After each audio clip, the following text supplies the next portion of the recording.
Welcome to the Author to Authority podcast. I'm your host, Kim Thompson Pinder, and I'm so excited to announce that in August, we will be having the 400th episode of the Author to Authority podcast.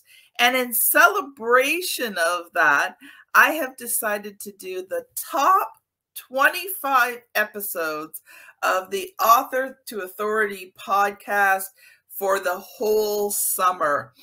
And we will celebrate the 400 about mid-August, so there'll be a couple of episodes after that.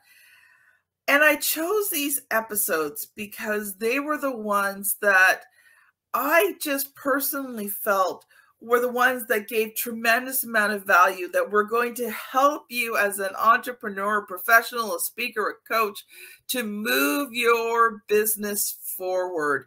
These were value-packed episodes that are just going to give you action steps that are just going to really propel you to the next level.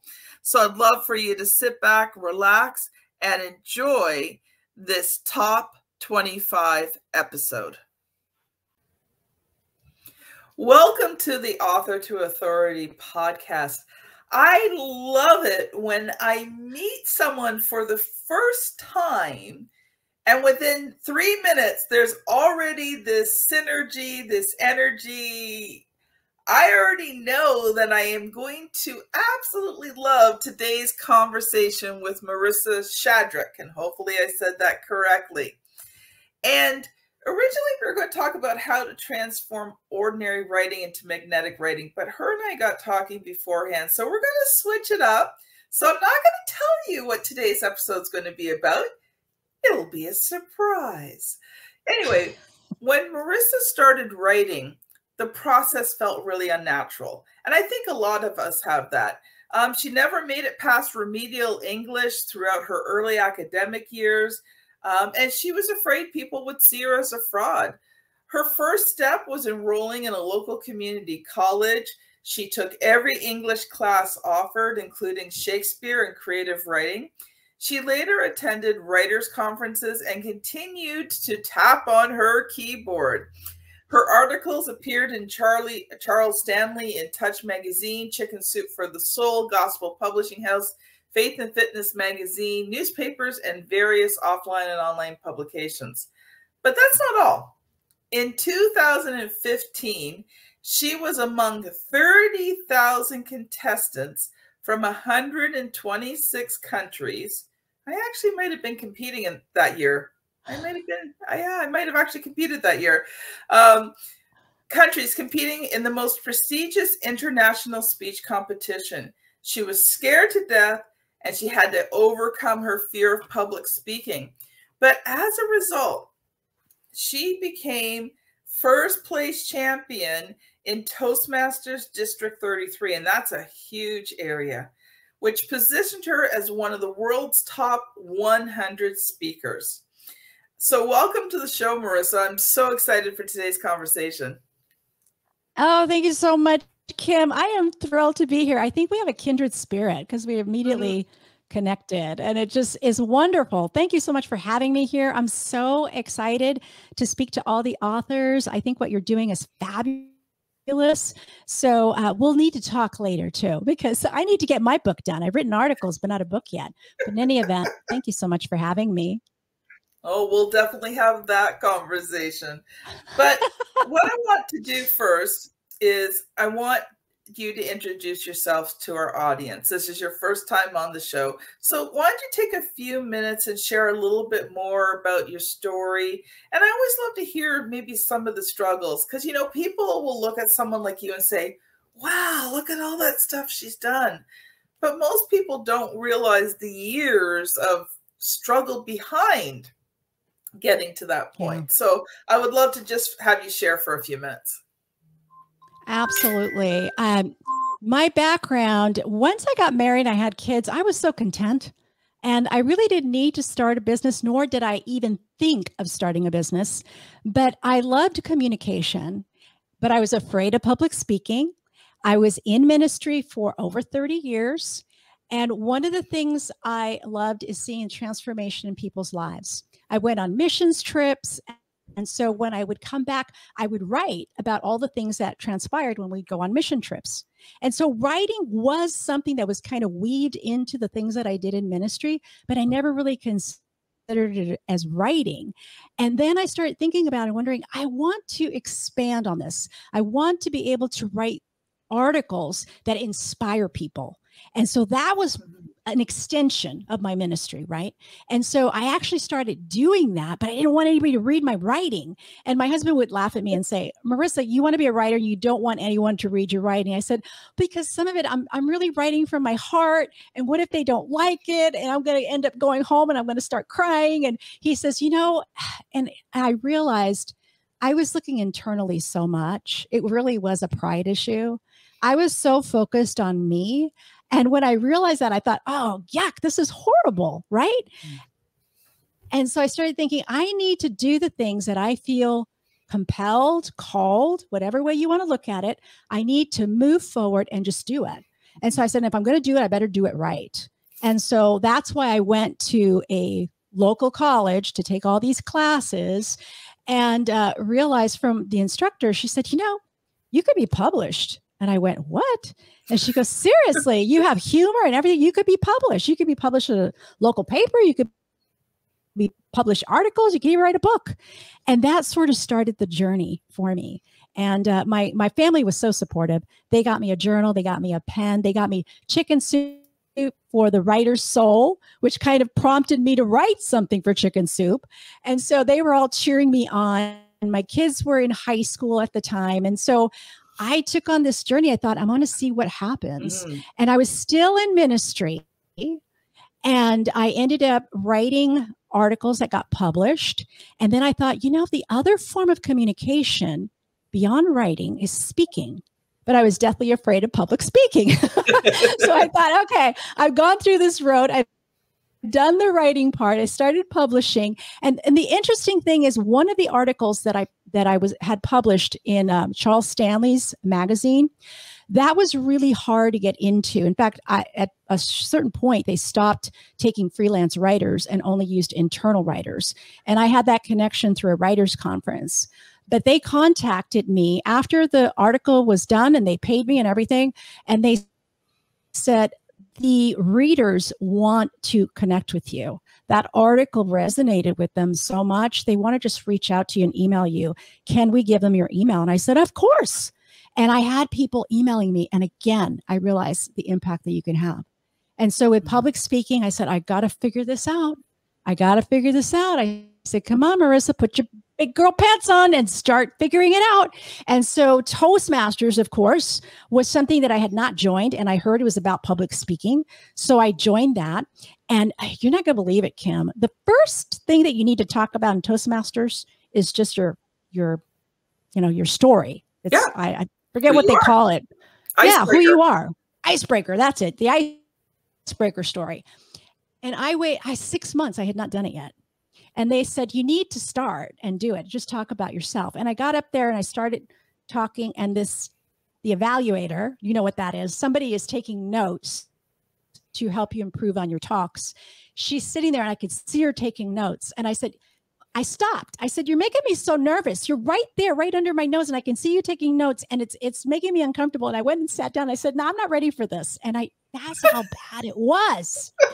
That's how bad it was. And then I'm in it for years now, taking baby steps. And they said, you need to compete. And I said, no, I'm not competing.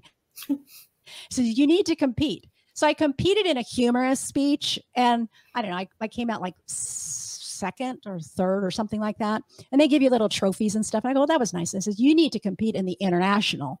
And I said, no, I don't think I'm ready for that. And so they bugged me so much. I finally said, okay, fine.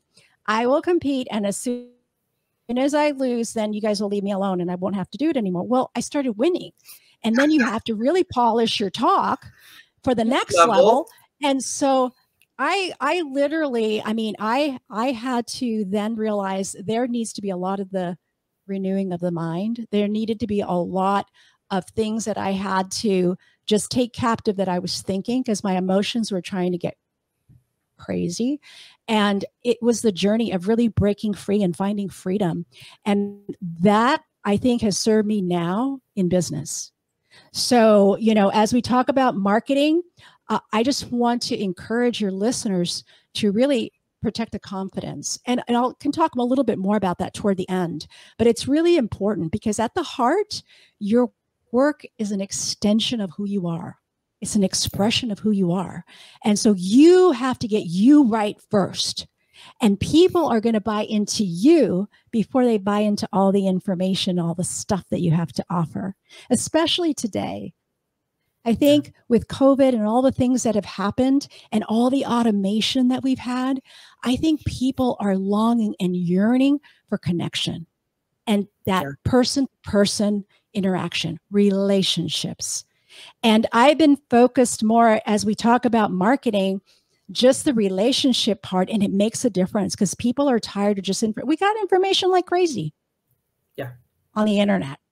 Mr. Google gives us everything we want, but we want more. And I'm glad that it's coming back to that personal touch, that interaction, because we lost something in all the automation, all the separation and everything else.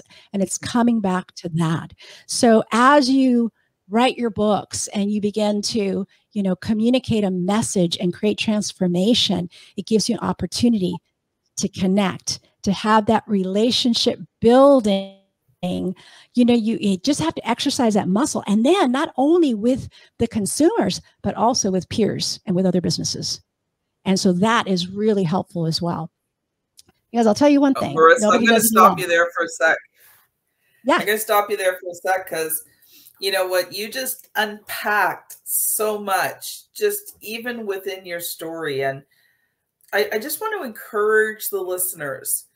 If you're in your business and you think, okay, I'm not good enough, I'm not, I can't, those are words that you have to delete from your vocabulary if you're going to be an entrepreneur.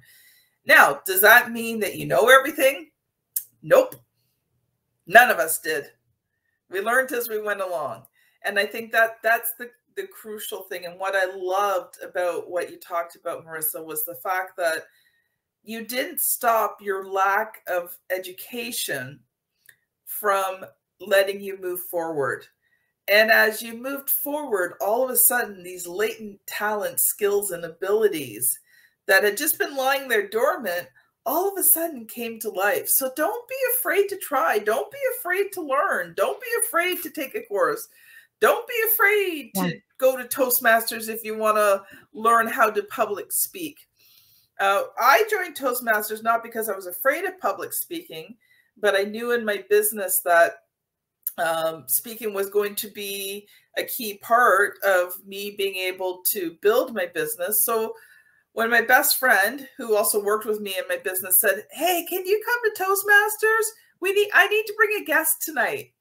And I went the first time and I fell in love with it. And I stayed in there for 5 years. I competed in competitions, won awards, got a lot of evaluation. Whenever I used to have to, do workshops and different things, I would take parts of it and say it at Toastmasters and get that feedback. So I loved what you said there, Marisa. So we're going to switch gears here because I know you've got a lot to share on marketing and confidence today.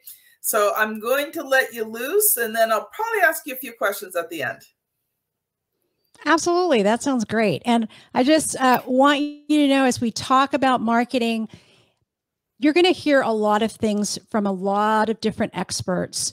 Just know that ultimately, especially if you've come from a corporate background, that you need to think as an entrepreneur, not an employee.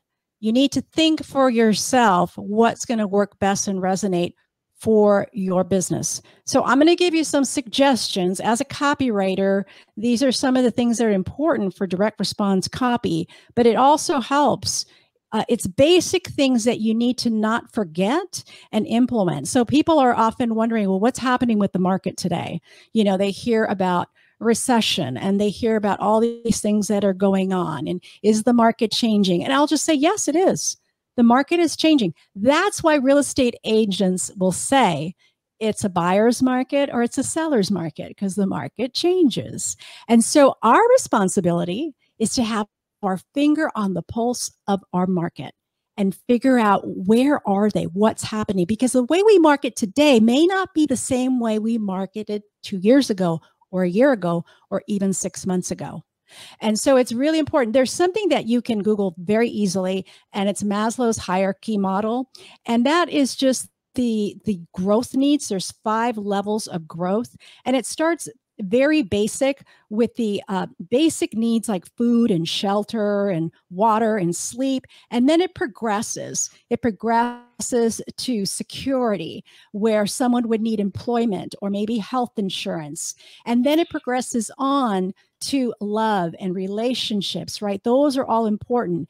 And then esteem, where we want to accomplish something in our lives. And then ultimately that self-actualization, where you really want to find that fulfilling work. You want to leave a legacy. You want to leave more. And I think at a time before the pandemic hit, there was a lot of people that were starting to do things online. They were really looking to leave a legacy. They were trying to pursue their purpose. And then everything kind of stopped. And if you're marketing to those people at that level the same way during that time when everybody was back to the basic needs of health and security and home, you're going to miss the mark. And so that's a perfect example on how to do that, because you need to see where are they right now. Another thing that a famous copywriter has shared in books, because you find that nothing is new under the sun, right? You could find this in a lot of places, but I'm going to give you the short path to it. Is the 5 stages of awareness, and that's by Eugene Schwartz through his book Breakthrough Copywriting. And so he explains simply that you need to understand the stage of awareness of your perfect ideal client, the person you want to work with. So if you have a book and you're trying from the book to sell something, and really business is just 2 things. It's prospecting and selling. Your book is a tool, as I heard Kim say, a book is a tool, but it's your prospecting method, right? So there's prospecting and selling. That's why people have lead magnets and all that. It's part of the prospecting. That's why people go on social media. It's part of the prospecting. But you have to find the best prospecting path for yourself, and then figure out how you're going to bring them into your world, into your ecosystem, and then naturally, organically sell to them if it's a good fit. So Eugene Schwartz simply say, are they unaware? So this would be, and I'll give an example because this actually happened to me. Let's just say neck pain. Unaware would be somebody who doesn't have neck pain. So they're unaware. They don't need a product. They don't have neck pain. The next one is problem aware, pain aware. Now, maybe they have some neck pain, but it's not really that bad. It's not really a priority. It's not really bothering that much. It's kind of like, I need to just stretch a little bit. Okay, that's problem aware. Now, the next stage is solution aware. And see, you need to know this when you communicate to your prospects. If they're solution aware, that means they have a pain, they have neck pain, and they're not sure, how am I going to fix this? Do I need a massage? Do I need a chiropractor? Do I need Tylenol? Or what is it that I need to get rid of this, right? They know they have a problem, but they don't know exactly what solution is best. And then product aware is when they realize they know what they want, but they're not sure where to get it or who to buy from. And then finally, most aware is when they're ready to buy. And then they're just comparing, they're looking at features, they're looking at if there's any coupons, they're looking at pricing and those kind of things. For me, that actually happened. I had neck pain, and I realized what the problem was is I had bifocals. And every time I did this on the computer, it was causing my neck to hurt. It wasn't that I needed a chiropractor. I didn't need, other things, or I didn't need to take Tylenol. I needed contacts so that I could see my computer screen. And so we have to figure out, does our audience, how aware are they about what I want to share with them? And that's going to really help. And the only way we could do that is really through research. And research, there's different ways to go about it, but you have to be very intentional about having lots of conversations and asking lots of questions. That's why there's such a thing as quizzes and things like that, that people, and I'm not talking about long ones. I'm talking like a one question thing. Like, for example, you do maybe a free coaching call, and then you just ask them, can you fill out this one sentence survey and give me some feedback how helpful this was? You want to hear their language. You want to hear what words they're using and what they're saying, because that could potentially be fantastic copy for whatever you're trying to promote. So that first point is that the market, yes, changes, but we need to have our finger on the pulse, and we need to figure out how to research and how to figure out what our market is saying. What are they feeling? What are they doing? So we can align ourselves correctly with them.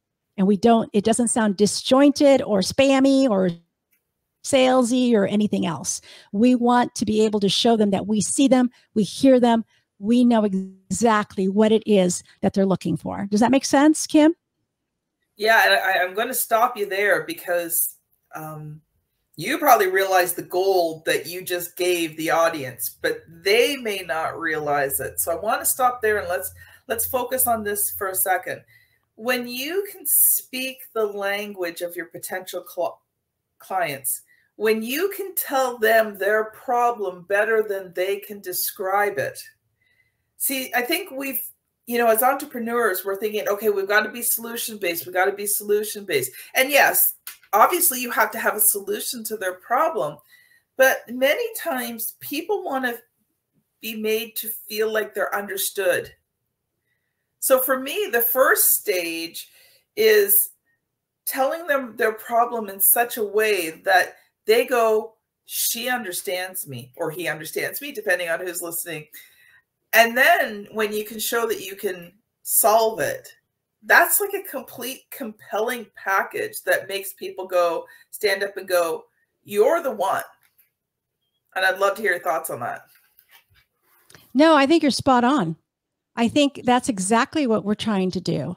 And you'd be surprised, conceptually, it sounds easy, but when you read, and I read a lot of copy, I critique copy. I don't know if you know Ray Edwards. I was certified through him, and I still work with him. I have retainer clients through him, do a lot of copy, but in the messaging, you're not sure, who is this for?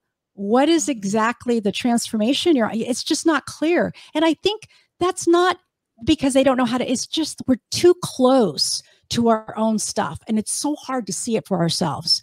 That's why we always need a second pair of eyes, because we just don't see it for ourselves. We're so immersed in and doing one of many different things, right? So it makes it difficult. You're saying that even in producing a book, I have a proofreading team. Sorry, I've done 3 or 4 podcasts today. I think the mouth is slowing down. We have a proofreading team at RTI Publishing. Those proofreaders never see the book before they proofread it. And there's a very specific reason for it. Like you kind of said, sometimes you get too close to it. And, when you've worked on a book for a long time, you no longer see the mistakes. You could read the same thing 6 times and not see the mistake in the sentence because you've read it so many times. Your brain is used to it. Your brain knows what it's expecting to see, and so that's what it sees. And I think that's really important, what you said too, and about copywriting. And I think that's why sometimes it's important. And I understand, you may be in a stage in your entrepreneurship where you really can't afford copywriting, and I get it. But if you're in that stage where you have some disposable money, you want to look at getting someone like a good copywriter. And what I've learned, especially in the writing industry, is finding that right copywriter for you.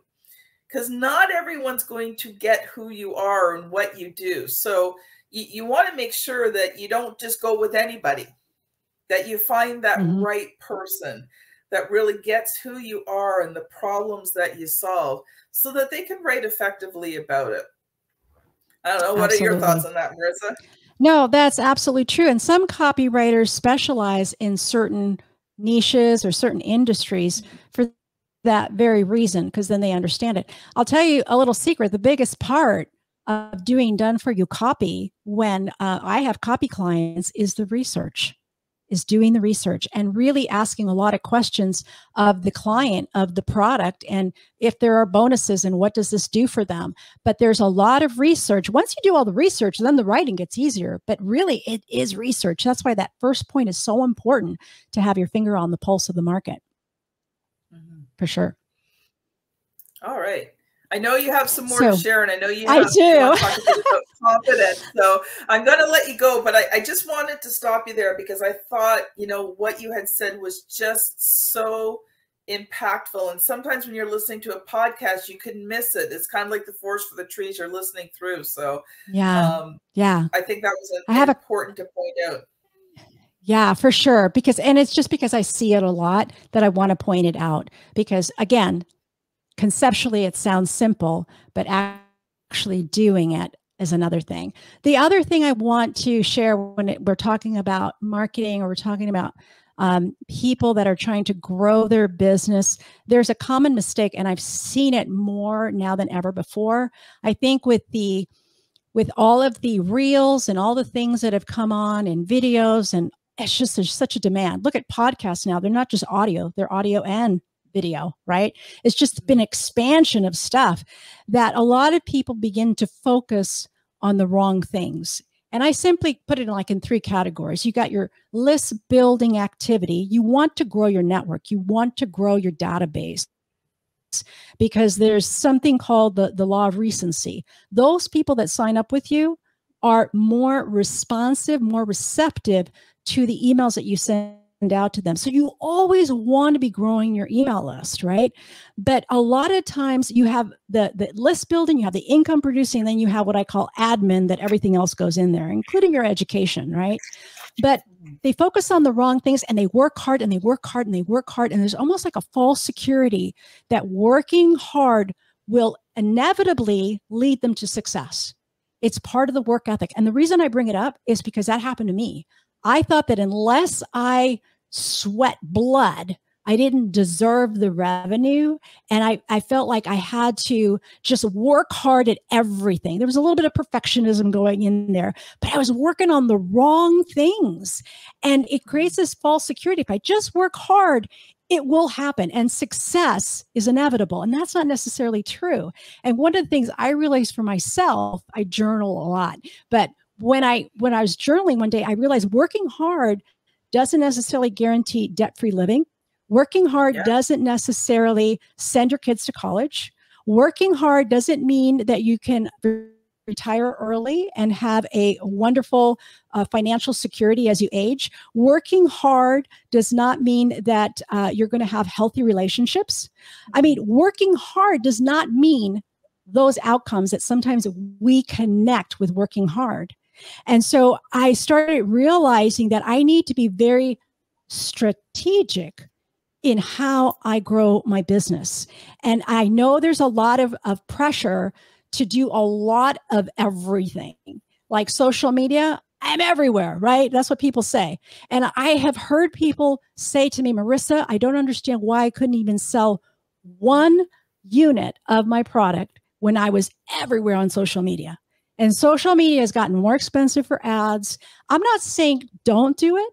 I'm just saying let it be one of many, but be strategic. And I am just a big fan of focusing on one platform, and then you can repurpose the content on others. You could schedule it out, but focus on one where you're going to engage, where you're going to build relationships, when you're going to ask those questions and inquire and get on one-on-one, maybe audit calls.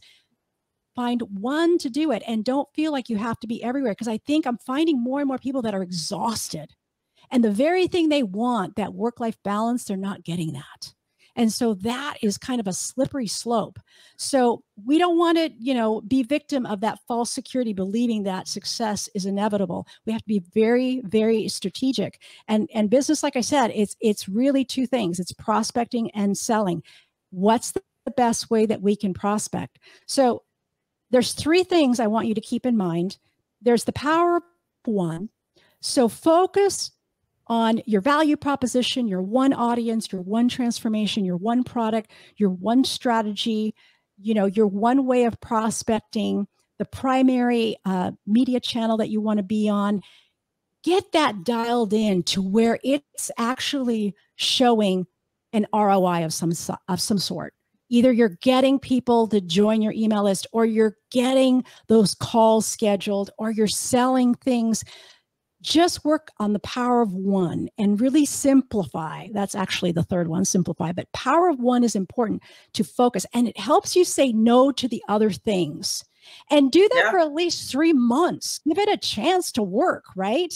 Focus on that. And then when it comes to the copywriting, I'll just say this. If you don't know anything about copywriting, and there's so many books, there's so much out there, just tell good stories, because stories have a way of evoking all those emotions. That's what helped me in the speech competition, storytelling.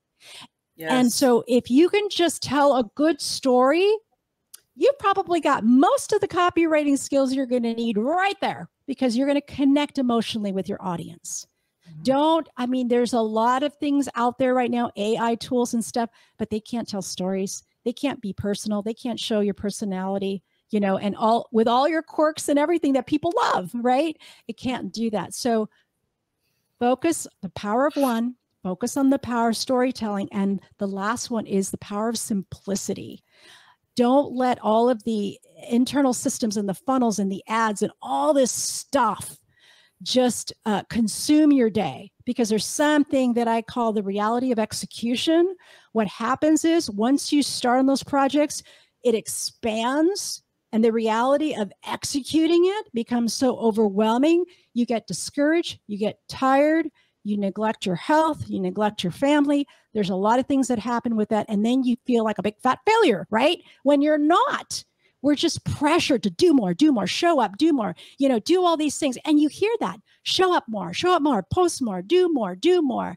And I'm finding that people are just exhausted. Be strategic in the way that you market.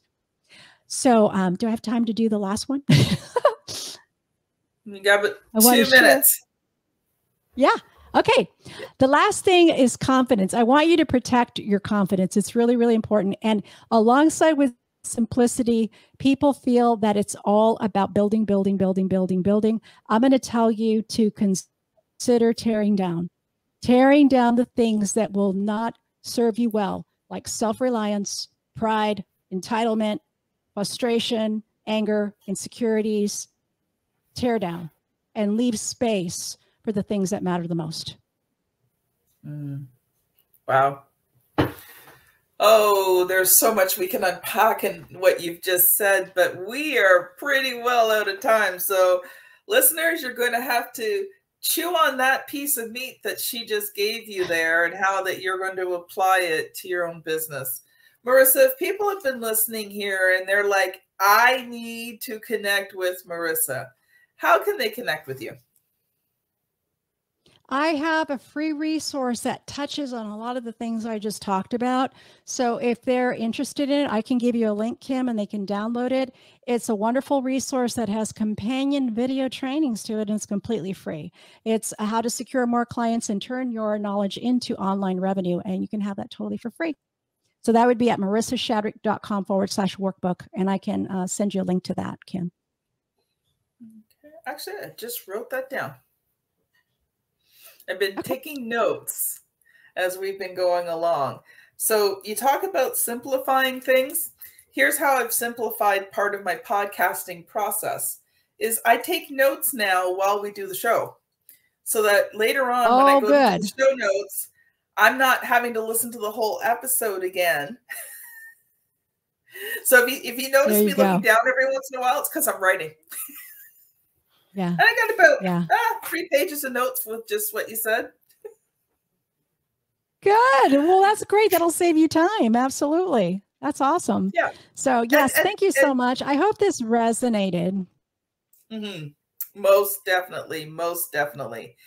So Marisa, thank you for being on the show. This has been Kim Thompson-Pinder and Marisa Shadrick on the Author to Authority podcast. You know what? If you've enjoyed this episode, can you share it out? I won't go on too long because I ask you on a regular basis, but if you've enjoyed it and you know someone who can benefit from it, be a blessing to them and share it out. Thank you so much for listening, and we'll see you on the very next episode.